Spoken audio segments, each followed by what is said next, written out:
Congresswoman Schultz, you're going to be in that room today for the hearing. What do you want to hear from the FBI director? Well, I want to hear from the FBI director, why their response to the intelligence reports they were getting leading up to the attack on January 6th was so lackluster. I mean, we saw Merrick Garland, our attorney general, just lay out what happens when you don't actually have a whole of government approach to domestic terrorism. You end up having supporters of someone like Donald Trump actually get him all the way to the White House.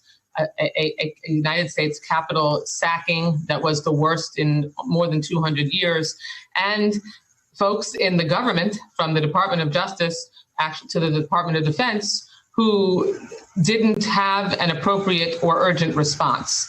And that's dangerous to our democracy. And we have to make sure that we are putting together the answers to the questions why the White House, all the way to President Trump, which we'll get answers today, actually tried to get the Department of Justice to challenge and overturn a presidential election that was demonstrated and confirmed to have the least amount of problems that we've had in decades. Congresswoman, you just heard from the Attorney General the new strategy in approaching domestic terrorism. Two things that they have failed to address as of yet, and I just want to get your reaction to that. First and foremost, whether to seek a law with specific criminal penalties for committing or supporting domestic terrorism, also designating these organizations as terrorist groups, as they do with groups like al-Qaeda. Your reaction?